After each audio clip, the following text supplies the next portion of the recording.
नमस्कार दोस्तों, टाइटल और थंबनेल देख के आप सभी को अंदाजा लग गया होगा। आज के वीडियो लेक्चर के अंदर हम लोग चर्चा करने वाले हैं आपके बीकॉम प्रोग्राम और ऑनर्स के सेमेस्टर 6 के one of the most important subject GST and custom law की यूनिट 1 को लेकर के। उम्मीद करता हूं आप सभी इत्मीनान से इस वीडियो लेक्चर के दरमियान मेरे साथ आखिरी तक बने रहेंगे। और हाँ, अगर आपको ये वीडियो हेल्पफुल लगता है, कंटेंट यूजफुल लगता है, तो इस वीडियो को लाइक करके अपने तमाम दोस्तों के साथ शेयर जरूर करेंगे। तो विदाउट वेस्टिंग द टाइम चलिए शुरू करते हैं। माय डियर फ्रेंड, जैसा कि आप सभी मेरी स्क्रीन पे देख पा रहे होंगे, आज का video lecture one shot video lecture होने वाला है, जहां पर हम आपके जीएसटी की पहली unit that is the structure, registration and the exemption को काफी डिटेल में, काफी गहराई में जाकर के अंडरस्टैंड करने वाले हैं। आप ध्यान दीजिएगा, अगर आप लोग पहली यूनिट की बात करते हैं तो पहली यूनिट के अंदर टोटल 4 चैप्टर इंक्लूड किए जाते हैं। सबसे पहले आपको प्री जीएसटी एरा को पढ़ना पड़ता है, दूसरा चैप्टर आपका रहता है जीएसटी का इंट्रोडक्शन,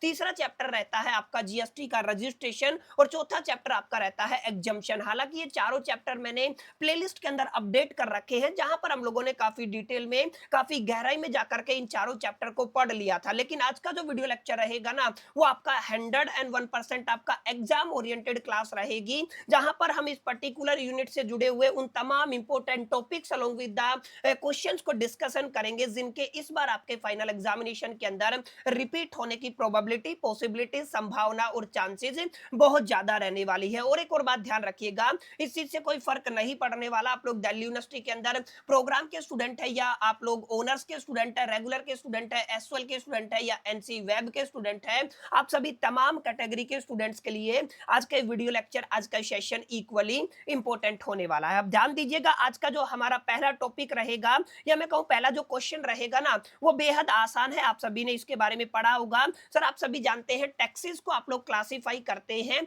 दो कैटेगरी के अंदर, एक आपका डायरेक्ट टैक्सेस की कैटेगरी बन जाती है, एक आपकी इनडायरेक्ट टैक्सेस की कैटेगरी बन जाती है। तो बुनियादी तौर पे तो आपका टॉपिक यही रहेगा, सर आपको टैक्स को एक्सप्लेन करना है और उसके टाइप्स को एक्सप्लेन करना है। लेकिन यहाँ पे डायरेक्टली क्वेश्चन क्या पूछा गया है, डायरेक्ट टैक्स और इनडायरेक्ट टैक्स क्या होते हैं, इनको आपको एक्सप्लेन करना। ठीक है, अब सबसे पहले जब भी इस तरीके के सवाल आते हैं, तो जो आपका टर्म है that is the tax, tax को आपको एक्सप्लेन करना होता है।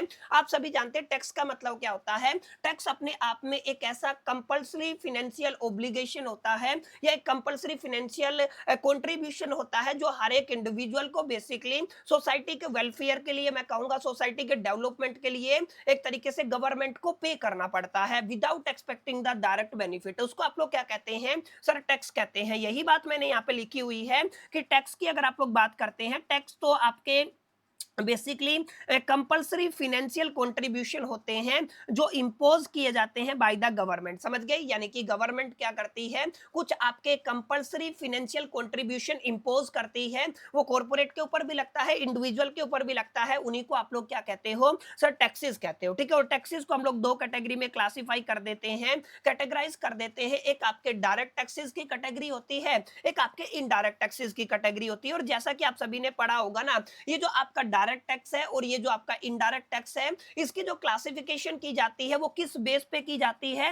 सर टैक्स के इंसिडेंट के बेस पे और बर्डन ऑफ द टैक्स के बेस पे। समझ में आया, यानी कि incidents and the burden of the tax के बेस पे आप लोग टैक्स को या तो डायरेक्ट टैक्स की कैटेगरी के अंदर डालेंगे या तो इनडायरेक्ट टैक्स की कैटेगरी के अंदर डालेंगे। अब समझिएगा, डायरेक्ट टैक्स का मतलब क्या होता है, एक ऐसा टैक्स जिसके बर्डन को शिफ्ट नहीं किया जा सकता है, जिसके ऊपर वो बर्डन होता है ना, उसी को पे करना होता है, उसको शिफ्ट नहीं किया जा सकता है। तो डायरेक्ट टैक्स क्या होता है, एक ऐसा टैक्स जिसके अंदर बेसिकली बर्डन को आप लोग क्या नहीं कर सकते हो, सर शिफ्ट नहीं कर सकते हो, वो आपका डायरेक्ट टैक्स कहलाएगा। इनडायरेक्ट टैक्स के अंदर आप लोग बर्डन को शिफ्ट कर सकते हो किसी दूसरे पर्सन के ऊपर, वो क्या कहलाएगा, सर आपका इनडायरेक्ट टैक्स कहलाएगा। ठीक है, तो ये आपका समझ में आया डायरेक्ट टैक्स क्या होता है, इनडायरेक्ट टैक्स क्या होता है। अच्छा ध्यान दीजिएगा, आज मेरी थोड़ी सी तबीयत खराब है, वॉइस में भी प्रॉब्लम लग सकता है, तो प्लीज आप लोग इस चीज को थोड़ा सा अवॉइड कीजिएगा। ठीक है, और इस चीज के साथ कॉम्प्रोमाइज करके लेक्चर पर फोकस कीजिएगा। मेरी पूरी पूरी कोशिश है कि मैं आपको एक एक पॉइंट अच्छे से क्लियर कर पाऊं। समझ में आया, तो जिस भी टैक्स के बर्डन को आप लोग शिफ्ट कर सकते हैं किसी दूसरे व्यक्ति के ऊपर,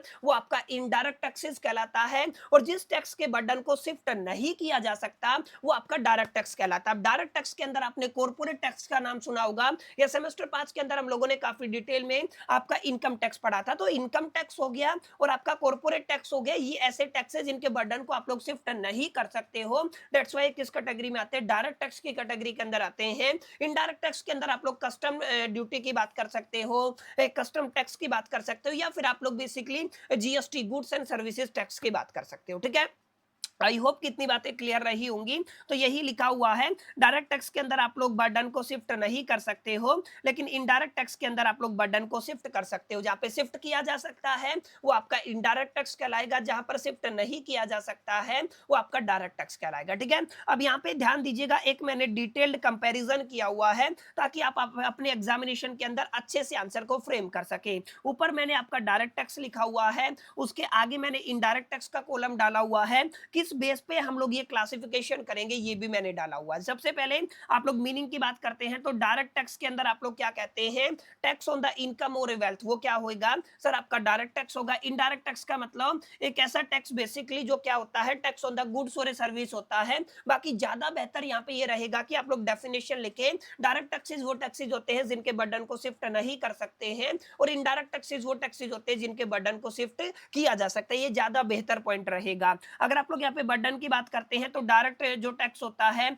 उसके अंदर आप लोग बर्डन को शिफ्ट नहीं कर सकते हो, इनडायरेक्ट टैक्स के अंदर आप लोग बर्डन को शिफ्ट कर सकते हो, ये हम लोगों ने पढ़ा हुआ है। ठीक है, अगर आप लोग यहाँ पे डायरेक्ट टैक्स की बात करते हैं तो जो इंसिडेंट होता है और जो उसका इंपैक्ट होता है वो सेम पर्सन के ऊपर होता है, यानी कि यहाँ पे बर्डन शिफ्ट नहीं होगा। बर्डन शिफ्ट नहीं होगा तो जो उसका इंसिडेंट है और जो उसका इंपैक्ट है वो सेम ही पर्सन के ऊपर रहेगा, लेकिन जीएसटी के अंदर ये आपका डिफरेंट पर्सन के ऊपर देखने को मिलता है। ठीक है, अब इसी तरीके से कलेक्शन की बात करते हो तो यहाँ पे जो डायरेक्ट टैक्स है ना वो डायरेक्टली टैक्स पेयर से कलेक्ट किया जाता है, वही इनडायरेक्ट टैक्सेस है ना वो आपके इंटरमीडिएटर से एक तरीके से कलेक्ट करते हैं, जैसे आपके इंपोर्टर हो गए, जैसे आपके सेलर हो गए, वो क्या करते हैं टैक्स को कलेक्ट करके गवर्नमेंट को पे करते हैं। ठीक है, आगे देखिए एग्जांपल की बात करते हैं तो डायरेक्ट टैक्स के अंदर आपका इनकम टैक्स हो गया, कॉर्पोरेट टैक्स हो गया, ये हम लोग पढ़ चुके हैं। और इनडायरेक्ट टैक्स के अंदर आप लोग क्या कहेंगे, जीएसटी और आपका कस्टम ड्यूटी हो गया, ये आपका इनडायरेक्ट टैक्स की कैटेगरी के अंदर आता है। अच्छा, टैक्स का जो नेचर होता है ना वो एक आपका प्रोग्रेसिव होता है, एक आपका रिग्रेसिव होता है। प्रोग्रेसिव और रिग्रेसिव का क्या मतलब है,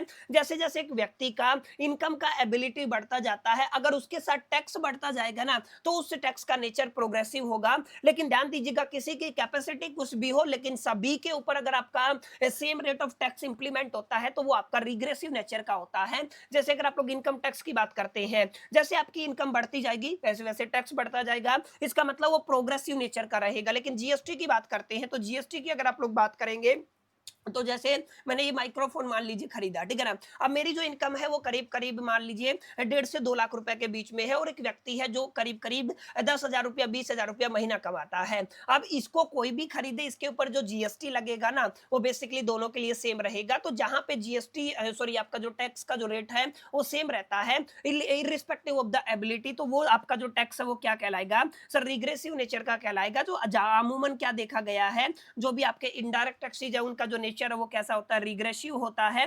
डायरेक्ट टैक्स का जो बेसिकली नेचर है वो कैसा होता है, प्रोग्रेसिव होता है। ठीक है अगर आप लोग एविएशन की बात करते हैं तो एविएशन के केस में डायरेक्ट टैक्स डिफिकल्ट होता है, और इनडायरेक्ट टैक्स में कंपैरेटिवली जो टैक्स एविएशन करना वो आसान होता है। अगर आप लोग इफेक्ट ऑफ प्राइस की बात करते हैं तो इनकम टैक्स की वजह से या डायरेक्ट टैक्सेस की वजह से आपका प्राइस के ऊपर कोई प्रभाव नहीं पड़ता है, लेकिन इनडायरेक्ट टैक्सेस की वजह से प्रभाव जो आपका गुड्स या सर्विसेज का जो प्राइस है ना वो डेफिनेटली क्या हो जाता है, इंक्रीज हो जाता है। ठीक है, तो कुछ इस तरीके से आपको अपने आंसर को फ्रेम करना है, बहुत बेहतर तरीके से आपको प्रेजेंटेशन करनी है। अगर आप लोग इस तरीके से करेंगे तो डेफिनेटली आपको पूरे पूरे मार्क्स मिलेंगे, एक भी आपका नंबर यहाँ पे कटने वाला नहीं है। ठीक है, अब एक और चीज का आपको अपने दिलो दिमाग और जहन के अंदर ख्याल रखना है, काफी टीचर्स ऐसे हैं, टीचर्स कम यूट्यूबर्स ऐसे हैं जो बेसिकली आपको सजेस्ट करते हैं 6 नंबर के लिए आपको 3 पेज भरने हैं, 4 पेज भरने हैं। देखिए रेलेवेंट इंफॉर्मेशन लिखना सबसे जरूरी है, उसको बेस बना करके लिखना सबसे जरूरी है। अब आपने एक बार बेस तैयार किया, बेस तैयार करके आपने उस कॉन्सेप्ट को एक्सप्लेन किया, एक एग्जांपल दे दिया, ये जो जानकारी है मेरे हिसाब से मोर देन सफिशिएंट रहने वाली है। अब इसके अलावा अगर आप लोग अननेसेसरी पेज भरते जा रहे हैं, पेज भरते जा रहे हैं, आई डोंट नो उससे आपका कोई बेनिफिट होने वाला है, और हो सकता है ये मेरा जो मानना है ये सब्जेक्टिव हो, आप लोग ऐसा ना मानते हो, लेकिन अगर आप लोग मेरे को फॉलो करते हैं तो मैं आप सभी से रिक्वेस्ट करूंगा, प्लीज प्लीज प्लीज आप लोग कोशिश कीजिएगा अननेसेसरी जो आपकी भसड़ है वो अपने आंसर शीट के अंदर आप लोग ना करें, टू द पॉइंट बात करें, बैकग्राउंड के साथ बात करें, भूमिका बना करके कंक्लूजन वगैरह सब डालें, लेकिन आपको बिना फालतू की बातें, फिजूल बातें कुछ भी अपने आंसर सेट के अंदर नहीं लिखनी है, ठीक है। आई होप कि जो पहला क्वेश्चन था आपको क्लियर रहा होगा। अब जो दूसरा क्वेश्चन है ना, वो भी आपके डायरेक्ट और इनडायरेक्ट टैक्सेस से ही जुड़ा हुआ है, जहां पर हमें बताना है which government bodies control and administer the direct taxes and the indirect taxes. अब ध्यान दीजिएगा, डायरेक्ट टैक्सेस और इनडायरेक्ट टैक्सेस को कंट्रोल करना और मैनेजमेंट करने के लिए दो बॉडीज बनाई गई है। इनडायरेक्ट टैक्सेस के केस में एक बॉडी है और डायरेक्ट टैक्सेस के केस में एक बॉडी है, तो आपको उन बॉडीज के बारे में एक्सप्लेन करना। अब ध्यान दीजिएगा, सबसे पहले अगर आप लोग हिंदुस्तान की बात करते हैं, भारत की बात करते हैं, इंडिया के अंदर जो टैक्स का एडमिनिस्ट्रेशन है और जो कंट्रोल है वो carried out by the specialised statutory authorities. जैसे अगर आप लोग बात करते हैं, ये जो आपकी जो बेसिकली बॉडीज हैं, ये जो आपकी अथॉरिटीज हैं, इनको बेसिकली वर्क किया जाता है under the department of the revenue and the minister of the finance के केस में, ठीक है ना। ये इनका डिपार्टमेंट रहेगा। और ब्रॉडली जो टैक्स है आपका डायरेक्ट और इनडायरेक्ट टैक्सेस की कैटेगरी के अंदर क्लासिफाई किया जाता है। तो यहाँ पे इन दोनों के लिए हमारे पास क्या होते हैं, सेपरेट सेंट्रल बोर्ड होते हैं, ठीक है। दोनों के लिए क्या है, अलग अलग बोर्ड है। सबसे पहले हम लोग बात करते हैं आपके डायरेक्ट टैक्सेस की। तो डायरेक्ट टैक्सेस के केस में हमारे पास सीबीडी होता है। सीबीडीटी का मतलब क्या होता है, central board of the direct taxes, ठीक है। क्या होता है sir, central board of the direct taxes. ये किसके केस में होता है सर, आपका बेसिकली डायरेक्ट टैक्सेस के केस में होता है। ये वो आपकी बॉडी होती है जो टैक्स को बेसिकली एडमिनिस्ट्रेशन भी देखती है और उसका कंट्रोल भी देखती है। अब ध्यान दीजिएगा, direct taxes in India are administered by the central board of the direct taxes, यानी कि जो आपका सीबीडीटी है वो क्या करता है, बेसिकली डायरेक्ट टैक्स की एडमिनिस्ट्रेशन को यहाँ पे देखता है। अब यहाँ पे सबसे जरूरी बात क्या है सर, सबसे जरूरी बात है कि इस बेसिकली बॉडी का लीगल बेस क्या। लीगल बेस की बात करते हो तो जो आपका basically central board of revenue act है 1963, उसके थ्रू इसको कॉन्स्टिट्यूट किया गया था, ठीक है। तो जो आपका सीबीडीटी है, central board of the direct taxes है, उसका कॉन्स्टिट्यूशन के उसको कॉन्स्टिट्यूट कैसे किया गया था, under the central board of the revenue act 1963, ठीक है। तो ये आपका बेसिक पॉइंट रहेगा जिसको आपको अपने दिलो दिमाग और जहन के अंदर बैठा करके चलना। क्लियर है। अब एक और चीज आपको यहाँ पे लिख के आनी है सर, आपका स्कोप ऑफ वर्क लिखना है कि सर जो आपका सीबीडीटी होता है ना, वो किन किन कामों के लिए रिस्पॉन्सिबल होता है। तो ऑब्वियस सी बात है, कंट्रोल से लेके एडमिनिस्ट्रेशन सब अगर आपका डायरेक्ट टैक्सेस के केस में आपका सीबीडीटी देखेगा तो आप लोग क्या कह सकते हो सर, अगर आप लोग administration of the income tax law की बात करते हैं under the income tax act 1961, तो वो कौन देखेगा सर, सीबीडीटी देखेगा। अच्छा एक चीज मैं आपको बता देता हूं, ये आपका चेंज हो चुका है। अभी जो आपका 1 अप्रैल था, उससे 1 अप्रैल से इस जो आपके टैक्स है, जो ये जो आपका इनकम टैक्स एक्ट 1961 था, इसको डिसकंटिन्यू करके आपका आईटी एक्ट आ गया है, इनकम टैक्स एक्ट 2025 आ गया है। और इस बार जो आप लोगों के नए जो आपके भाई बंधु आएंगे ना, उनको लास्ट टाइम केवल और केवल इनकम टैक्स एक्ट 1961 पढ़ना है। नेक्स्ट ईयर से 2027 के अंदर आपके सिलेबस के अंदर जो आपका इनकम टैक्स एक्ट है 2025, इसको अपडेट कर दिया जाएगा, इसी को आपको कंटिन्यू करना होगा, ठीक है। तो अभी के लिए आपको दोनों का भी रेफरेंस लिख सकते हैं और ये आप लोग केवल इनकम टैक्स एक्ट 1961 भी अपने फाइनल एग्जामिनेशन के अंदर मेंशन कर सकते हैं। अब यहाँ पे ध्यान दीजिएगा, तो अगर आप लोग डायरेक्ट टैक्सेस के अंदर पॉलिसी फॉर्मुलेशन की बात करते हैं तो वो आपका सीबीडीटी करता है। अच्छा, इनकम टैक्स का कलेक्शन और रिकवरी का काम भी क्या करेगा, सीबीडीटी करेगा। इसके अलावा जो आपके सर्कुलर से आपको इशू करने हैं,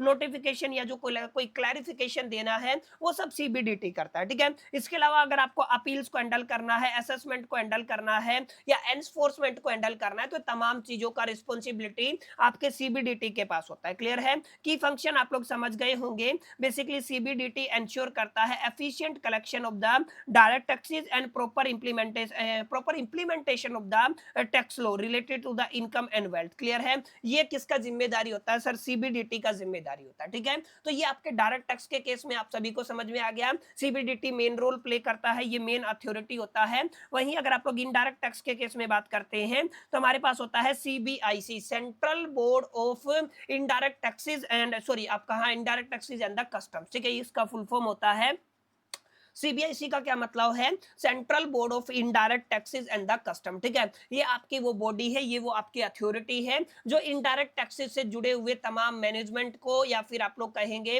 कंट्रोल को देखती है, ठीक है। ये आपका वो बॉडी रहेगा। अगेन अगर आप लोग इसकी बात करते हैं तो इसको भी कॉन्स्टिट्यूट किया गया था under the central board of revenue act 1963, ये आपको याद रखना है।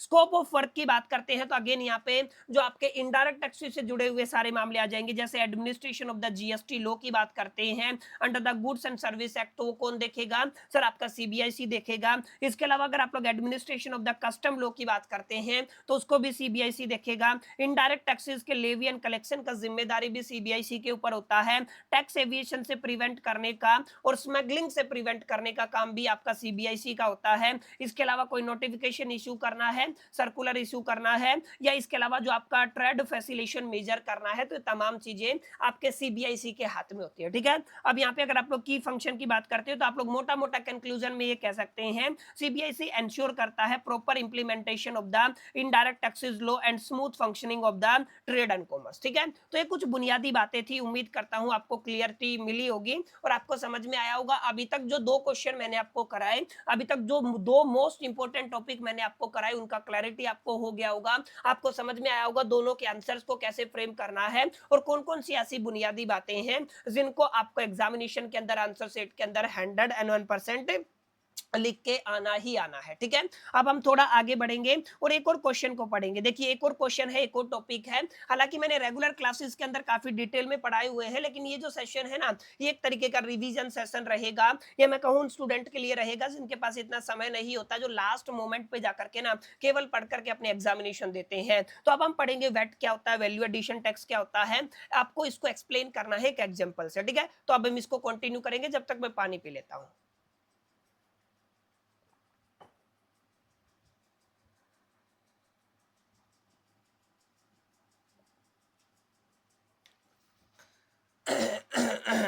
ऑल राइट, चलिए अभी आपको क्या बताना है, वेट। वेट का फुल फॉर्म क्या होता है सर, वैल्यू एडिड टैक्स क्या कहलाता है, वेट कहलाता है। ठीक है, अब आपको समझना वैल्यू एडिड टैक्स असल में तो एक इनडायरेक्ट टैक्स है, पहले ये समझना है, जिसको लेवी किया जाता है जब भी आपका वैल्यू एडिड होगा at the each stage of the production और डिस्ट्रीब्यूशन ऑफ द गुड्स। ध्यान से समझिएगा जब भी आपके गुड्स का बेसिकली प्रोडक्शन होगा या डिस्ट्रीब्यूशन होगा, तो हर एक स्टेज के ऊपर ना वैल्यू ऐड होगा। जैसे ही वैल्यू ऐड होगा उसके ऊपर आपको एक टैक्स देना पड़ेगा। जैसे अगर आप लोग बात करते हैं, एक होलसेलर होता है, एक रिटेलर होता है, एक प्रोडक्शन करता है, एक मैन्युफैक्चरर होता है, तो मैन्युफैक्चरर से होलसेलर के पास, होलसेलर से रिटेलर के पास। अब होगा क्या, जब होलसेलर से मैन्युफैक्चरर से या आपका होलसेलर जो आपका सामान खरीदेगा वो अपना कमीशन ऐड करेगा, तो यहाँ पे आपका वैल्यू ऐड हुआ तो उसके ऊपर टैक्स देना पड़ेगा। इसी तरीके से चेन चलता रहेगा।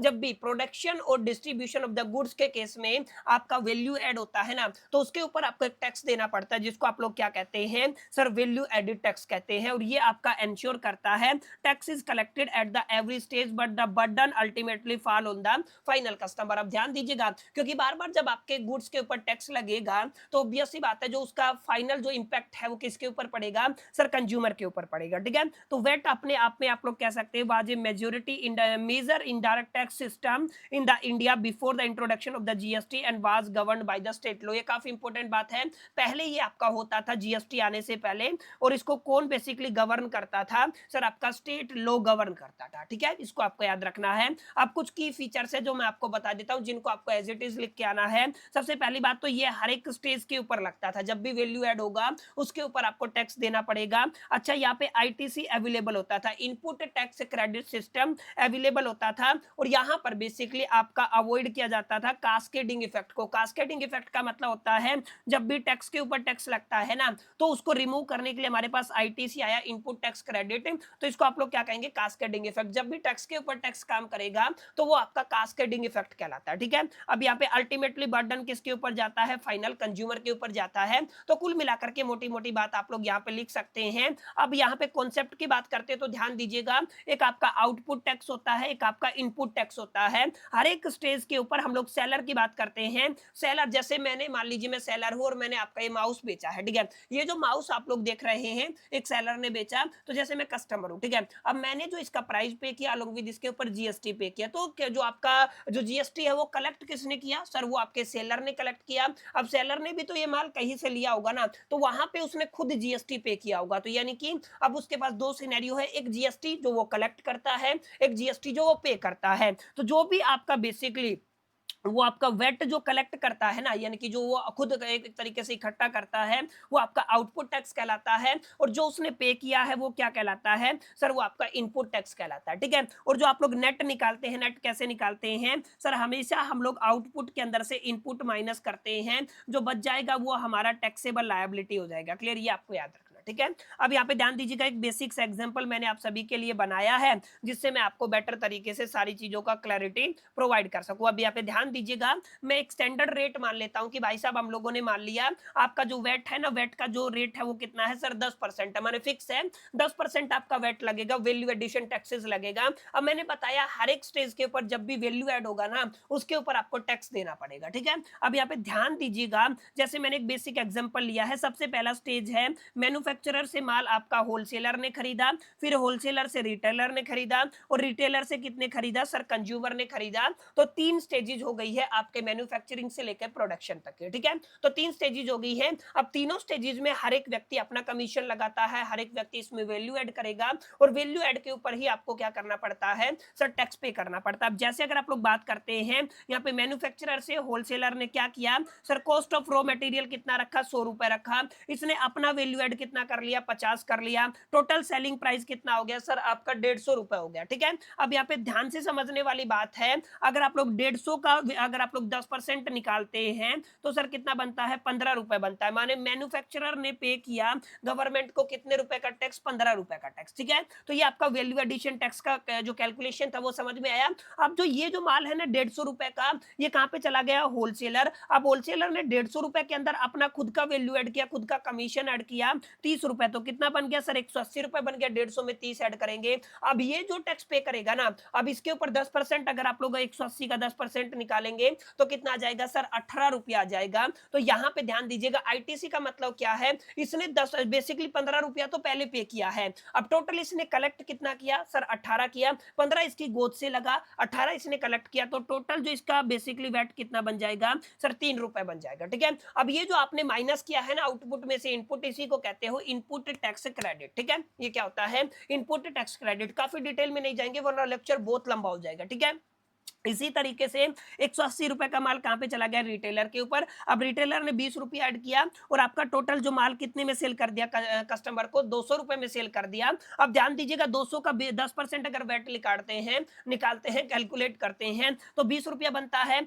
इसने भाई साहब ऑलरेडी कितना पे किया है, 3 रुपए एक स्टेज पे किया, 15 एक पे किया, टोटल कितना हो गया 18। तो हम लोग अगर 20 में से 18 माइनस करेंगे तो कितना हो जाएगा सर, 2 रुपया हो जाएगा। टोटल अगर आप लोग कैलकुलेट करते हैं तो मैन्युफैक्चरर ने 15 किया, फिर आपने होलसेलर ने 3 किया, और फिर आपका 2 हुआ, टोटल कितना बन गया, 20 बन गया। अब इनडायरेक्ट वे में अगर आप लोग देखेंगे तो अगर आप लोग 200 का जो माल था लास्ट में आपका कितने में बिका सर, 200 में बिका, कितने में बिका, 200 में बिका। और इनडायरेक्ट वे में अगर आप लोग इसका 10% निकालते हैं तो भी कितना ही बनता, माय डियर फ्रेंड्स, आपका 20 रुपया ही बनता। ठीक है, तो ये जो पॉसिबल हो पाया है, नहीं आईटीसी की वजह से पॉसिबल हो पाया है, इनपुट टैक्स क्रेडिट की वजह से पॉसिबल हो पाया है। वरना यहाँ पे क्या होता है, ध्यान दीजिएगा, जैसे होलसेलर है, होलसेलर ने 180 रुपए में माल बेचा तो इसको कितना रुपया टैक्स पे करना पड़ता, 18 रुपया टैक्स पे करना पड़ता, और ये ऑलरेडी 15 पहले पे करके आया। तो देखिए टैक्स बढ़ गया ना, तो फाइनल कंज्यूमर के ऊपर इसका बेसिकली प्रभाव पड़ सकता था। ठीक है, तो ये वाला आपका एक एग्जांपल है, याद कर लीजिएगा, अच्छे से अपने दिलो दिमाग और जहन के अंदर बैठा लीजिएगा ताकि आप लोगों को एक क्लैरिटी मिल सके। ठीक है, ये कुछ बुनियादी बातें हैं जिनको आपको पढ़ लेना है, अच्छे से अंडरस्टैंड कर लेना। ठीक है, तो वेट का कॉन्सेप्ट समझ में आ गया, एग्जाम्पल किस तरीके से लिख के आना है ये भी मैंने आपको समझा दिया। अब हम बात करने वाले हैं अगले क्वेश्चन की, दैट इज द आपको डीमेरिट्स बतानी है किसकी, इनडायरेक्ट सिस्टम की। ध्यान दीजिएगा, जब भी आप लोग जीएसटी की बात करते हैं तो जीएसटी आने से पहले ना हिंदुस्तान के अंदर, इंडिया के अंदर, भारत के अंदर इनडायरेक्ट टैक्सेस चलते थे, अलग अलग तरीके के इनडायरेक्ट टैक्सेस होते थे। ठीक है, अब इनडायरेक्ट टैक्सेस के केस में कुछ तो कमी रहा होगा, कुछ तो डीमेरिट रहा होगा, जिसकी वजह से क्या लाना पड़ा सर, जीएसटी लाना पड़ा।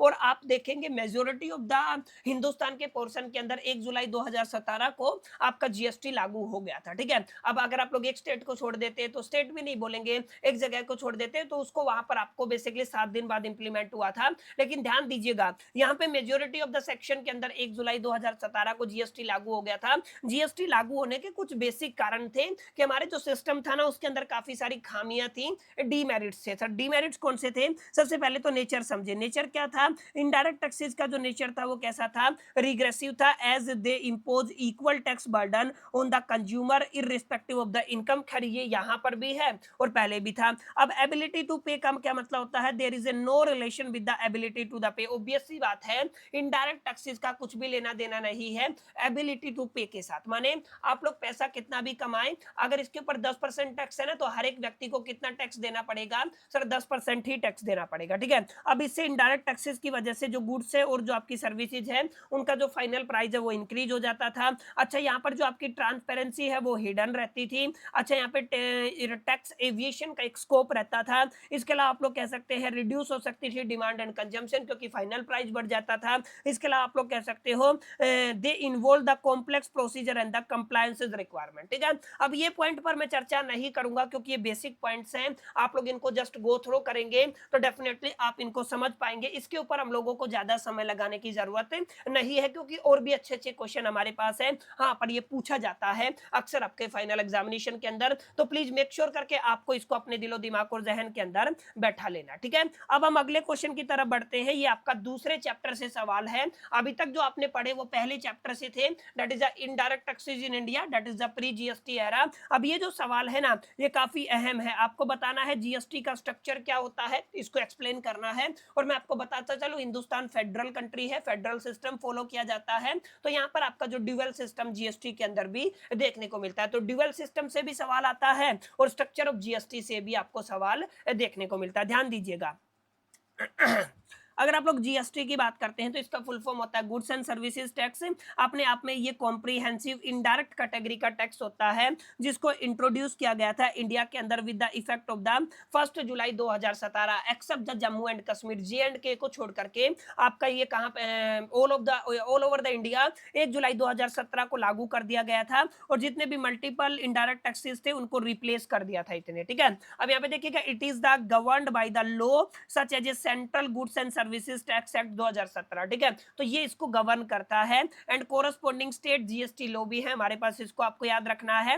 एंड जीएसटी को डिजाइन किया गया था ड्यूअल मॉडल की तरह, where both the central government and the state government simultaneously levy the tax and the common base, ठीक है ना। यानी कि जो जीएसटी है वो किसके पास जाता है? सर सेंट्रल गवर्नमेंट के पास भी जाता है, स्टेट गवर्नमेंट के पास भी जाता है, ठीक है। अब ये चीज डिपेंड करता है आपके सप्लाई के ऊपर कि आपका सप्लाई का नेचर क्या है, इंटर स्टेट सप्लाई है या आपका इंट्रा स्टेट सप्लाई है, उसके ऊपर ये सारी चीजें डिपेंड करती है। अब जैसा कि आप सभी ने पढ़ा ड्यूअल स्ट्रक्चर के अंदर there are the majorly 4 type of the taxes that is existing. एक आपका सेंट्रल जीएसटी होता है, सॉरी आपका एक सीजीएसटी होता है, एक आपका एसजीएसटी होता है, एक यूटीजीएसटी होता है, एक आपका आईजीएसटी होता है। अब ध्यान दीजिएगा, सीजीएसटी माने central goods and services tax होता है, एसजीएसटी का मतलब state goods and services tax होता है, यूटीजीएसटी का मतलब union territory goods and services tax होता है, और अगर आप लोग आईजीएसटी की बात करते हैं तो integrated goods and services tax होता है। आपको इनके बारे में पता होना चाहिए कब कौन सा लागू होता है,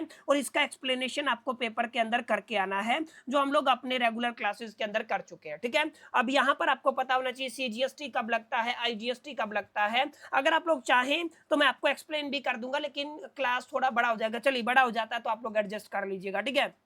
ध्यान दीजिएगा सर, यहाँ पे होता है हमारे पास आपका सप्लाई। क्या होता है सर? हमारे पास होता है सप्लाई। सप्लाई का नेचर जो होता है ना वो डिसाइड करता है कि आपका किस तरीके का जीएसटी लगेगा, ठीक है। सप्लाई 2 तरीके का होता है, एक आपका इंटर स्टेट होता है, ठीक है ना, तो आप लोग क्या कहेंगे?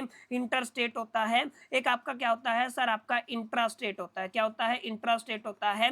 इंट्रा स्टेट का मतलब होता है with in the same state और यूनियन टेरिटरी, और इंटर स्टेट का मतलब होता है जो आपका जो बेसिकली गुड्स एंड सर्विसेज है, वो जो आपका सप्लायर है वो किसी और स्टेट के अंदर है, और जो आपका रेसिपेंट है वो किसी और स्टेट के अंदर है। तो इंटर स्टेट सप्लाई होता है ना, तो वहां पे बेसिकली लगता है आपका आईजीएसटी। क्या लगता है? आईजीएसटी। अगर आपका इंट्रा स्टेट है या फिर आपका बेसिकली यूनियन टेरिटरी के अंदर है तो ध्यान दीजिएगा आपका सीजीएसटी तो लगेगा ही लगेगा, अलोंग विद यहाँ पे आपका एसजीएसटी लगता है, और बेसिकली आपका क्या लगता है? यूटीजीएसटी, अगर आपका यूनियन टेरिटरी है तो, ठीक है। ये कुछ बेसिक बातें हैं जिनको आप लोगों को पढ़ लेना है, हम लोग काफी डिटेल में इनके बारे में पहले भी बात कर चुके हैं। अच्छा, ये काफी डिसेंट सा क्वेश्चन है सर, आपको एक्सप्लेन करना। किसको एक्सप्लेन करना है?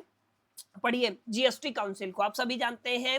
अगर जीएसटी के केस में बात करते हो तो या फिर बेसिकली जीएसटी के केस में डिसीजन मेकिंग की बात करते हो ना, तो सबसे सुप्रीम जो बॉडी होता है, सबसे शिखर पे जो बॉडी होता है, सबसे एपेक्स जो बॉडी होता है ना, वो क्या कहलाता है? जीएसटी काउंसिल कहलाता है। और जीएसटी काउंसिल को बनाया गया था आपके जो कॉन्स्टिट्यूशन के अंदर एक अमेंडमेंट आया था 279 आर्टिकल के अंदर, दैट इज 279A, उसके थ्रू इसको बनाया गया था, कॉन्स्टिट्यूट किया गया था। ठीक है, यानी कि आप लोग क्या कह सकते हैं? आप लोग कह सकते हैं सर जीएसटी काउंसिल अपने आप में एक एपेक्स डिसीजन मेकिंग बॉडी होता है, माने सुप्रीम डिसीजन मेकिंग बॉडी होता है under the GST framework in India. ठीक है, अब यहाँ पे it play a crucial role in ensuring the uniformity, coordination and the smooth implementation of the goods and service tax system across the country. माने इसका जिम्मेदारी होता है कि इंडिया के अंदर, भारत के अंदर ये जो आपका टैक्स का सिस्टम है ना, वो स्मूथली यूनिफॉर्मिटी के साथ इंप्लीमेंट किया जाए, कोऑर्डिनेशन के साथ इंप्लीमेंट किया जाए। ठीक है, ये जीएसटी काउंसिल का बेसिकली जिम्मेदारी होता है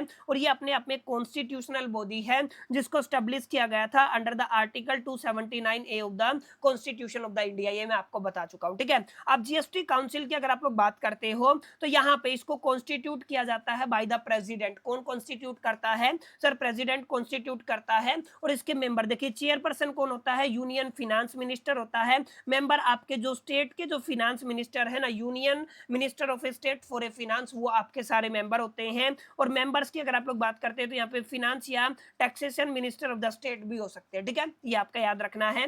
and the structure ensure the cooperative federalism between the central and state. ये बेसिक बात है, इसमें कुछ समझाने वाली है नहीं। ठीक है, तो ये आपका constitution of the GST council रहेगा। अब सबसे जरूरी बात यहाँ पे पढ़ने वाले हैं, जीएसटी काउंसिल का सर बेसिकली काम क्या होता है, फंक्शन क्या होता है? तो सर ये आपका रिकमेंडेशन देता है इंपॉर्टेंट मैटर के ऊपर, जैसे जीएसटी टैक्स का रेट क्या रहेगा, जो आपका स्लैब है वो क्या रहेगा, अच्छा एग्जम्पशंस क्या रहेंगे, थ्रेशोल्ड लिमिट क्या रहेगा, उसके अलावा जो आपका मॉडल जीएसटी लॉ क्या रहेंगे, रूल्स क्या रहेंगे, प्लेस ऑफ सप्लाई रूल्स क्या रहेंगे, special provision for the certain state वो क्या रहेंगे। ये सारी जिम्मेदारी किसकी होती है? सर जीएसटी काउंसिल की होती है। ठीक है, तो जीएसटी काउंसिल इन तमाम इंपोर्टेंट मुद्दों पर अपनी रिकमेंडेशन देता है। ये आपका एंश्योर करता है यूनिफॉर्म टैक्स जो आपका स्ट्रक्चर है रहे पूरे इंडिया के अंदर, पूरे भारत के अंदर। ठीक है, अब ये बात भी आपको थोड़ा सा रट लेना है sir, decision making are taking by the voting system. Voting system से डिसीजन मेकिंग किया जाता है। सेंटर के पास वोट करने का राइट होता है 1/3, कितना होता है?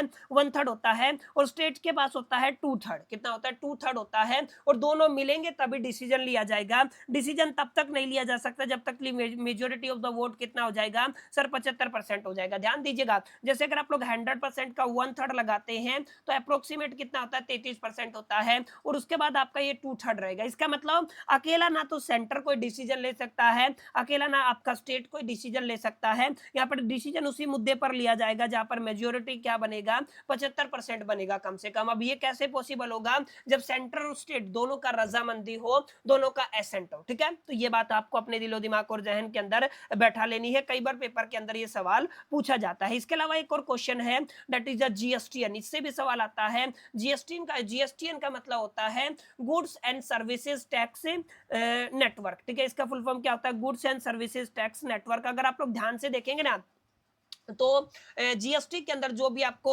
आईटी इंफ्रास्ट्रक्चर देखने को मिलता है, जितने भी आपको इंफॉर्मेशन टेक्नोलॉजी का यूज करके जो भी चीजें प्रोवाइड की जाती हैं वो सब क्या होती हैं? सर वो आपका जीएसटी यानी कि goods and services tax network provide करता है। यानी कि आप लोग कह सकते हो ये आपका आईटी बैकबोन है आपके जीएसटी का, यानी आप लोग कह सकते हो it is the IT backbone of the GST system in India. ठीक है, तो जीएसटीएन है वो क्या है? सॉरी, जीएसटीएन आपका जो आपका जीएसटी सिस्टम है उसका या फ्रेमवर्क है उसका आईटी बैकबोन है, responsible for providing A common and A share digital platform. ठीक है, यही आपका बेसिकली कॉमन और एक शेयर डिजिटल प्लेटफॉर्म प्रोवाइड करता है जीएसटी के रजिस्ट्रेशन के लिए, रिटर्न फाइल करने के लिए, टैक्स की पेमेंट के लिए, डेटा एक्सचेंज करने के लिए between the tax payer and the government. ये पॉइंट आपको याद रखना। ठीक है, अब यहाँ पे ध्यान दीजिएगा, जीएसटीएन की बात करते हो तो GSTN is operated through the goods and services tax network. ठीक है, इसको कौन बेसिकली ऑपरेट करता है? जीएसटी को ऑपरेट किया जाता है थ्रू द जीएसटीएन। ठीक है, ये आपको याद रखना है। स्ट्रक्चर की बात करते हो तो इसका explanation section 8 of the companies act 2013 के अंदर इसको माना गया है it is a not for a profit company. ठीक है। तो अपने आप में इसको इनकॉर्पोरेट किया गया था under the companies act 2013 under the section 8 that is it is a not for profit company, ठीक है। अगर आप लोग ओनरशिप स्ट्रक्चर की बात करते हैं तो इनिशियल लेवल पे गवर्नमेंट ऑफ इंडिया और जो स्टेट गवर्नमेंट है उसके पास मेजोरिटी स्टेक होते थे। अर्लियर में इसके पास एक प्राइवेट पार्टिसिपेशन होता था, अब लार्जली गवर्नमेंट ओन्ड ये आपका बेसिकली इंस्टीट्यूशन है, आप लोग ऐसा मान के चल सकते हैं, ठीक है। अब ये आपका इंश्योर करता है पब्लिक कंट्रोल को विद द प्रोफेशनल एफिशिएंसी। कुल मिलाकर के जो भी वेबसाइट देखते हैं, जो भी आप लोग डिजिटल प्लेटफॉर्म देखते हैं, जो बेसिकली इनकम टैक्स सिस्टम से जुड़े हुए हैं, वो सब आपका कौन प्रोवाइड करता है? जीएसटीएन प्रोवाइड करता है। और जीएसटीएन का जो निर्माण किया गया था ना, वो आपका नोट फॉर प्रॉफिट करके निर्माण किया गया था under the section 8 of the companies act 2013, ठीक है। अगर आप लोग जीएसटीएन की बात करते हैं तो यहाँ पे GSTN has a boards of director. इनके पास क्या होते हैं सर? बोर्ड्स ऑफ डायरेक्टर होते हैं जो रिप्रेजेंट करते हैं सेंट्रल गवर्नमेंट को, रिप्रेजेंट करते हैं स्टेट गवर्नमेंट को और टेक्निकल एक्सपर्टीज को। इसके अलावा चेयरमैन और सीईओ यानी कि chief executive officer and the management team भी होता है, ठीक है, जो रिस्पॉन्सिबल होता है policy implementation and the system operation के लिए। कुल मिलाकर के आपको ध्यान ये रखना है सर इसके रोल क्या होते हैं। रोल का मतलब क्या है? जीएसटी ब्रिज की तरह काम करता है। किसकी तरह काम करता है? ब्रिज की तरह काम करता है। किस किस के बीच में? टैक्स पेयर, सेंट्रल गवर्नमेंट और स्टेट गवर्नमेंट के पास, ठीक है। ये आपका टैक्स पेयर है, ये आपका सेंट्रल गवर्नमेंट है, ये आपका स्टेट गवर्नमेंट है। इनके बीच में ब्रिज की तरह कौन काम करेगा? जीएसटीएन काम करेगा। और ये आपका इंश्योर करता है ट्रांसपेरेंसी को, एफिशिएंसी को और रियल टाइम प्रोसेसिंग को। ये आपको याद रखना, ठीक है। तो जीएसटीएन का रिस्पॉन्सिबिलिटी है कि ट्रांसपेरेंसी, एफिशिएंसी और रियल टाइम प्रोसेसिंग को एक तरीके से यहाँ पे क्या किया जा सके? मेंटेन किया जा सके। और जैसा कि मैंने आपको बताया कि कोर फंक्शन के अंदर, जैसे अगर आपको जीएसटी के अंदर रजिस्ट्रेशन करना है तो आप लोग पोर्टल के ऊपर जाके करेंगे, रिटर्न फाइल कर सकते हैं, टैक्स का पेमेंट कर सकते हैं, आईटीसी इनपुट टैक्स क्रेडिट का मैचिंग कर सकते हैं और डेटा शेयरिंग कर सकते हैं। तमाम किसके फंक्शन है सर? जीएसटीएन के फंक्शन है, ठीक है। तो इसको आपको अपने दिलो दिमाग और जहन के अंदर बैठा करके चलना है। ये कुछ इंपोर्टेंस रहेंगी जिनको आप लोगों को एक बार पढ़ लेना है। ये तमाम वही बातें हैं जो अभी अभी मैंने आपको बताई है, ठीक है। काफी इंपॉर्टेंट है, काफी जरूरी है। उम्मीद करता हूं यहां तक चीजें आपको क्लियर रही होंगी, यहां तक आपको सेशन पसंद आया होगा और वीडियो आपको अच्छा लगा होगा। ध्यान दीजिएगा, वीडियो अगर आपको अच्छा लगा तो यार इस वीडियो को लाइक जरूर किया करें, अपने फ्रेंड्स, अपने दोस्तों के साथ इस वीडियो को शेयर जरूर करें। चैनल पे पहली दफा आए हैं तो चैनल को सब्सक्राइब करके बेल आइकन को जरूर प्रेस करें और साथ साथ इस वीडियो को हाइप जरूर कर दीजिएगा, ताकि ये जो वीडियो है ना मैक्सिमम ऑडियंस तक रीच कर सके, मैक्सिमम बच्चों की हेल्प हो सके और थोड़ा मेरा भी हेल्प हो सके। मैं इतना मेहनत आप सभी के लिए करता हूं तो कुछ थोड़ा बहुत यार रिवॉर्ड मेरे को भी मिलना चाहिए, इतना तो मैं डिजर्व करता हूं, ठीक है। तो इतना सा कॉम्प्लीमेंट आप लोग कर सकते हैं, कमेंट भी कर सकते हैं, ताकि मेरे को पता चले मेरी बताई हुई चीजें आपको समझ में आ रही है या नहीं आ रही है, कहां पे बेटर करना है, कहां पे मैं लैग कर रहा हूं। आप लोग सजेशन दिया करें, ठीक है। आपका एक कमेंट डेफिनेटली आने वाले लेक्चर के अंदर काफी तब्दीली, बदलाव और चेंजेस लाने में मदद कर सकता है, ठीक है। आई होप कितनी क्लैरिटी आपको मिल गया होगा। अच्छा चलिए एक और बात आपको मैं बता देता हूं। ये जो आप लोग देख रहे हैं, मेरा जो बेसिकली रिवाइजर है, ये हमारा एक पीडीएफ है, ठीक है ना। पीडीएफ का मतलब क्या है? हमने कॉम एक्सपर्ट ने कंबाइन होकर बीकॉम कॉर्नर के साथ मिलकर के ना आपके एंटायर सिलेबस का एक रिवाइजर तैयार किया था। हालांकि मैंने फिर लास्ट मोमेंट पे जाके इसको कैंसिल कर दिया कि नहीं, बच्चों के लिए हम लोग पेड नहीं करेंगे, ठीक है। वैसे पूरा आपका बेसिकली तैयार हो गया था, इसको आप लोग प्रिंट विंट करवा सकते हैं। ये सॉफ्ट कॉपी था हमारे पास। हमने सोचा था एक मिनिमल प्राइस के ऊपर ना बच्चों को ऑफर करेंगे, बच्चे इसको पढ़ करके डेफिनेटली अपने फाइनल एग्जामिनेशन के अंदर एटलीस्ट A+ या O ग्रेड सिक्योर कर सकते हैं। फिर मैंने और मेरी टीम ने डिसाइड किया कि नहीं, हम लोग कोई भी पेड काम नहीं करेंगे, तो फिर मैंने अपने पास रख लिया था। अगर आपको इसका बेसिकली कॉपी चाहिए, इस पर्टिकुलर सेशन का पीडीएफ चाहिए, तो पीडीएफ कमेंट कर दीजिएगा। टेलीग्राम चैनल को भी ज्वाइन कर लीजिएगा, वहां पर भी मैं इसको शेयर करवाऊंगा जहां तक मेरा कोशिश है। और अगर आप लोग कमेंट करते हैं तो उसके रिप्लाई के अंदर भी आपको इसका डाउनलोडेबल लिंक मिल जाएगा, एक जगह डेफिनेटली आपको मिल जाएगा, ठीक है। चलिए अगले क्वेश्चन की तरफ बढ़ते हैं। अगला क्वेश्चन काफी अहम, इंपॉर्टेंट और जरूरी होने वाला है। काफी बच्चे कहेंगे कि भाई साहब आप तो सारे ही अहम बता रहे हैं, क्योंकि 4 चैप्टर का कंपाइलेशन लेके आया हूं 1 घंटे के अंदर, ठीक है। 4 चैप्टर को कंप्लीट करने के लिए मिनिमम 3 से 4 या 4.5 घंटे चाहिए विदाउट प्रैक्टिसिंग द क्वेश्चन, ठीक है ना, कॉन्सेप्ट को क्लियर करने के लिए। और अगर मैं 1 घंटे के अंदर आपके 18 नंबर पक्के करवा देता हूं तो इससे बेहतरीन चीज मेरे हिसाब से कोई कुछ नहीं रहने वाली है, ठीक है। अब ध्यान दीजिएगा, अगर आप एक यूनिट को पढ़ते हैं, एक यूनिट के रिवीजन में अगर हमें इंपॉर्टेंट क्वेश्चंस को प्रैक्टिस करने में 1 घंटा लग रहा है। तो कुछ ऐसे महान आपके गुरुजी भी हैं, यानी कि बहुत सारे ऐसे टीचर्स भी हैं जो बेसिकली 40 मिनट के अंदर वन शॉट ले आ रहे हैं, 40 मिनट के अंदर जीएसटी निपटा दे रहे हैं, 40 मिनट के अंदर चैट जीपीटी का नोट्स आपको चिपका दे रहे हैं। My dear friend, it's absolutely nonsense. Please इस चीज पे फोकस कीजिएगा। जीएसटी टाइम मांगता है, जीएसटी प्रैक्टिस मांगता है, तो आपको अच्छे से पढ़ना, अपने दिलो दिमाग और ध्यान के अंदर रखना है। 40 मिनट 50 मिनट पढ़ करके आप लोग पास नहीं हो सकते हैं। पिछले साल भी मैंने सेम बात बच्चों को बताई थी और बच्चों ने कमेंट किया कि भैया जो आपने कहा ना 100% सही रहा, हमें लगा कि हमने आ गया है। और जब हम पेपर के अंदर गए और लास्ट में जाके जब रिजल्ट आया तो हमारे इस पर्टिकुलर सब्जेक्ट के अंदर ईआर आया और हमारा फाइनल ईयर खराब हो गया। तो प्लीज मेक श्योर करके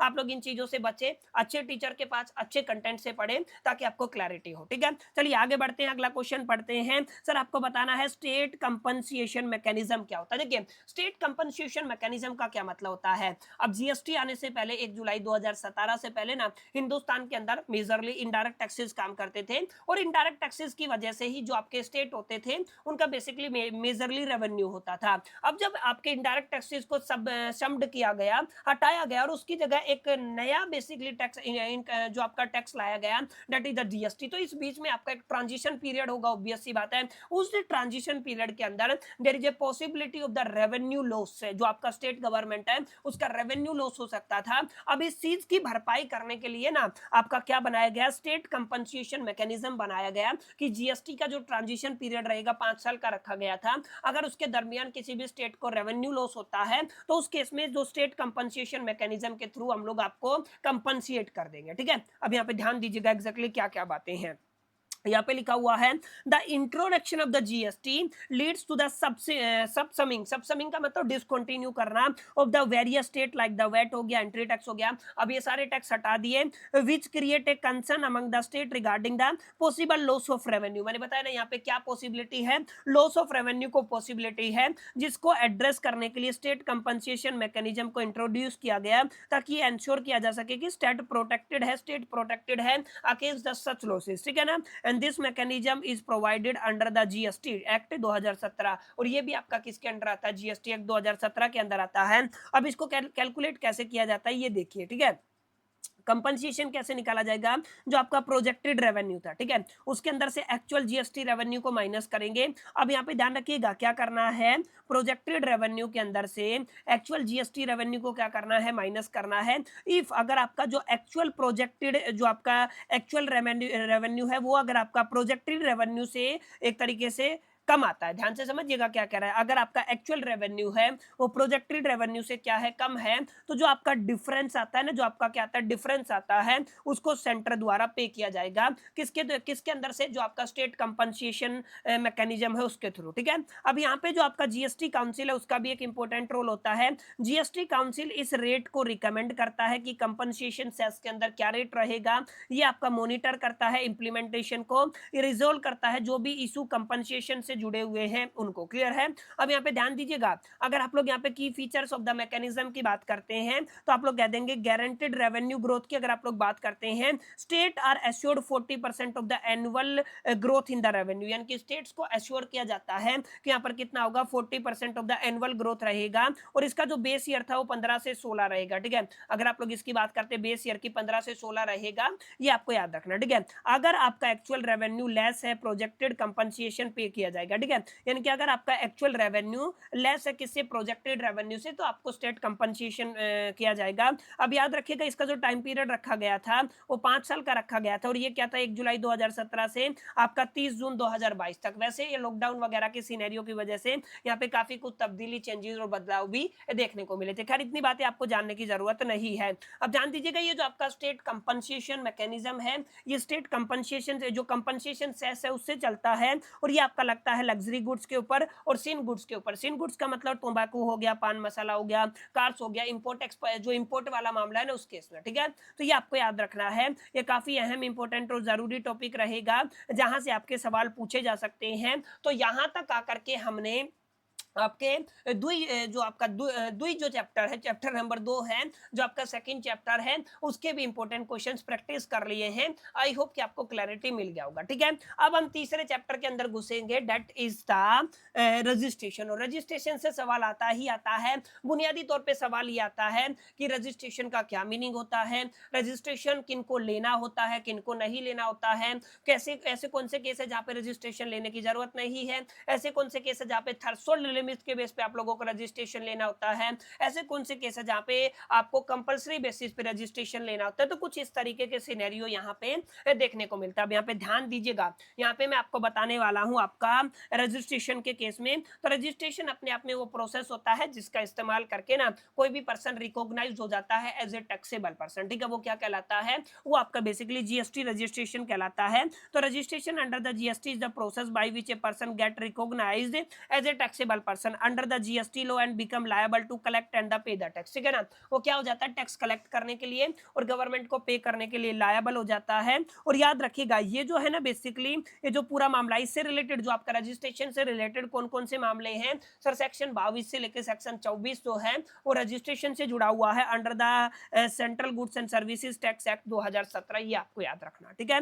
अब यहाँ पे ध्यान रखिएगा कंपलसरी रजिस्ट्रेशन के केस में आपको कौन से सेक्शन का हवाला देना है, सेक्शन 22 का हवाला देना है।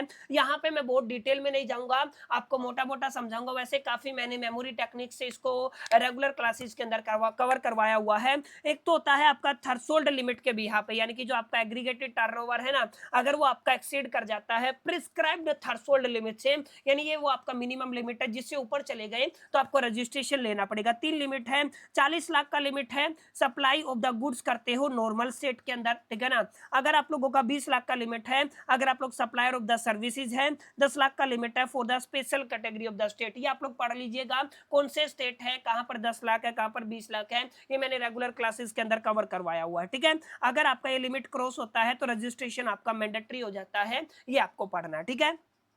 चलिए, इसके अलावा एक आपका कंपलसरी रजिस्ट्रेशन का लिस्ट होता है जहां पे आपका टर्नओवर कुछ भी हो, सेक्शन 24 के अकॉर्डिंग आपको रजिस्ट्रेशन लेना पड़ेगा, चाहे आपका टर्नओवर 2 लाख हो, ठीक है, आपको रजिस्ट्रेशन माय डियर फ्रेंड्स लेना ही पड़ेगा। ये इस पे बेसिकली लिस्ट के अंदर दिया गया है। जैसे अगर आपका सप्लाई इंटरस्टेट होता है, अगर आप लोग इंटरस्टेट सप्लायर हैं तो आपको रजिस्ट्रेशन लेना पड़ेगा। अगर आप लोग सीटीपी हैं, सीटीपी का मतलब कैजुअल टैक्सेबल पर्सन, तो आपको रजिस्ट्रेशन लेना पड़ेगा। अगर आप लोग एनआरटीपी है, नॉन रेजिडेंट टैक्सेबल पर्सन है, तो आपको आपका बेसिकली रजिस्ट्रेशन लेना पड़ेगा। अच्छा, यहाँ पे याद रखिएगा अगर आप लोग टैक्स पे करते हैं under the RCM reverse charge mechanism के अंदर टैक्स पे करते हैं तो आपको जीएसटी रजिस्ट्रेशन लेना पड़ेगा। अगर आप लोग ई कॉमर्स ऑपरेटर हैं, डिजिटल प्लेटफॉर्म के थ्रू धंधा करते हैं तो आपको रजिस्ट्रेशन लेना पड़ेगा। Person supplying through the e commerce operator, देखिए ई कॉमर्स ऑपरेटर और जो पर्सन ई कॉमर्स ऑपरेटर के थ्रू धंधा करता है दोनों को क्या लेना पड़ता है सर, रजिस्ट्रेशन लेना पड़ता है, ठीक है। अब यहाँ पे ये हो गया, ये तो पॉइंट हमने क्लियर कर लिया। अच्छा, अगर आप लोग आईएसडी डिस्ट्रीब्यूटर है, आईएसडी डिस्ट्रीब्यूटर का मतलब इनपुट सर्विस डिस्ट्रीब्यूटर है, तो आपको बेसिकली रजिस्ट्रेशन लेना पड़ेगा। अगर आप लोग एजेंट ऑफ सप्लायर है तो रजिस्ट्रेशन लेना पड़ेगा। अगर आप लोग पर्सन जिसको बेसिकली टीडीएस और आपका कलेक्ट होता है, यानी कि टीडीएस टीसीएस होता है, तो आपको रजिस्ट्रेशन लेना पड़ेगा। और कुछ कुछ केसेस में नोटिफाइड पर्सन होते हैं जिनको नोटिफाई किया जाता है नोटिफिकेशन के अंदर कि ये वो लिस्ट है जिनको रजिस्ट्रेशन लेना ही पड़ेगा, तो इसको आपको एक बार पढ़ लेना है, ठीक है। एक आपका वॉलंटरी रजिस्ट्रेशन होता है, माने यहाँ पे लिमिट नहीं है, आप अपनी इच्छा से रजिस्ट्रेशन ले सकते हैं। एक बार आपने रजिस्ट्रेशन ले लिया तो आपको कंपाइल करना पड़ेगा ऑल जीएसटी प्रोविजन के साथ, ठीक है। This is going to be very very important and interesting thing, इसको आपको याद करना माय डियर फ्रेंड्स। अक्सर आपके फाइनल एग्जामिनेशन के अंदर सवाल यहाँ से पूछा जाता है, ठीक है। तो ये आपका काफी अहम इंपॉर्टेंट और जरूरी सवाल था। अब यहाँ पर एक ऐसा क्वेश्चन दूंगा जहां पर आपको मल्टीपल क्वेश्चंस देखने को मिलेंगे। सर, ये आपके छोटे छोटे पॉइंट हैं जहां पर आपसे एग्जामिनर पूछ सकता है कि आपको शॉर्ट नोट लिखना है। जैसे पहला क्वेश्चन क्या है, verification of A applicable and approval rule number 9 के अंदर आपको एक्सप्लेन करना है। देखिए ये क्या है, मैं आपको समझा देता हूं। अगर आप लोग ध्यान से देखेंगे तो यहाँ पे ध्यान से समझिएगा, रूल नंबर लाइन और ये जो आपका वेरिफिकेशन ऑफ एप्लीकेशन है ना, इसका मतलब जब भी जीएसटी रजिस्ट्रेशन के लिए आप लोग अप्लाई करते हैं तो जो आपका प्रॉपर ऑफिसर होता है ना, वो आपके एप्लीकेशन को वेरीफाई करता है, उसको बेसिकली अप्रूव भी कर सकता है या रिजेक्ट भी कर सकता है या आपको नोटिफिकेशन भी दे सकता है। तो उसके ऊपर आपको बताना है, रूल नंबर 10 को एक्सप्लेन करना है, रूल नंबर 11, रूल नंबर 12 को एक्सप्लेन करना है, उसके बाद 13 को 14 को एक्सप्लेन करना है, 15 को एक्सप्लेन करना है, 16 को एक्सप्लेन करना है और 17 और 18 को एक्सप्लेन करना है। कुछ पॉइंट हैं जो हम लोगों ने काफी डिटेल में, काफी गहराई में रेगुलर क्लास में पढ़े हुए। देखिए मैं फिर बता रहा हूं अगेन, कुछ कुछ बातें ऐसी होती हैं जो हम लोग केवल रेगुलर क्लास के अंदर ही समझ सकते हैं, कुछ कुछ ऐसी बातें हैं जिनको हम लोग केवल पढ़ करके अंडरस्टैंड कर सकते हैं। बाकी सबके प्रॉपर आंसर मैंने आपको दिए हुए हैं, अगर आप लोग देखना चाहें तो यहाँ पे देख सकते हैं। ठीक है, पढ़ेंगे तो 101% आपको क्लैरिटी हो जाएगा। और ये आपके कुछ ऐसे क्वेश्चन थे जिनके इस बार आपके फाइनल एग्जामिनेशन के अंदर रिपीट होने की प्रोबेबिलिटी, पॉसिबिलिटी, संभावना और चांसेस बहुत ज्यादा रहने वाले हैं। मैं आप सभी से रिक्वेस्ट करूंगा, ये वाला क्वेश्चन आपके एग्जामिनेशन के पॉइंट ऑफ व्यू से बहुत ज्यादा इंपॉर्टेंट, अहम और जरूरी होने वाला है। तो please please please make sure करके इसको कर लीजिएगा। मैंने पहले भी बताया था मेरे हेल्थ इश्यूज हैं, मेरे को कुछ दिक्कत है, इसलिए मैं ज्यादा लंबा सेशन नहीं ले पा रहा हूं, लेकिन मेरी फिर भी कोशिश है, जो मैंने आपको कमिटमेंट किया था कि मैं आपके आखिरी मोमेंट तक आप सभी के साथ खड़ा रहूंगा जब तक एग्जामिनेशन नहीं होता है। मैंने हालांकि सिलेबस कंप्लीट करवाया, फिर भी इस तरीके के सेशन में इसलिए आप सभी के लिए लेके आ रहा हूं ताकि लास्ट मोमेंट पे भी आप लोग इन पर्टिकुलर सब्जेक्ट के अंदर अच्छे मार्क्स सिक्योर कर सके। बहरहाल अगर आपको लगता है कि भैया ये पढ़ने के बाद नहीं समझ में आया तो आपको कमेंट जरूर करना है, जो मैं अगली यूनिट डालूंगा ना तो अगली यूनिट के अंदर मैं जरूर कवर करा दूंगा। ठीक है, आपको मैंने इसका भी सोल्यूशन प्रोवाइड कर दिया है। और अगर आपको इस सेशन का पीडीएफ चाहिए तो डेफिनेटली मैंने बता दिया पीडीएफ के लिए आपको क्या क्या करना पड़ेगा। सेशन को लाइक करना पड़ेगा, वीडियो को लाइक करना पड़ेगा, दोस्तों के साथ शेयर करना पड़ेगा, कमेंट सेक्शन के अंदर भी पीडीएफ टाइप करना पड़ेगा और साथ साथ टेलीग्राम चैनल को ज्वाइन करने के बाद इस वीडियो को हाइप करना पड़ेगा। ठीक है, ये कुछ ऐसी ऐसी बातें हैं जो अगर आप लोग कर देते हैं तो मेरा मदद हो जाएगा, बदले में आपका भी मदद हो जाएगा। चलिए इस वीडियो के अंदर इतना ही, मिलते हैं नेक्स्ट वीडियो के अंदर। जब तक के लिए मैं तो सोल दी बाय, कीप लर्निंग।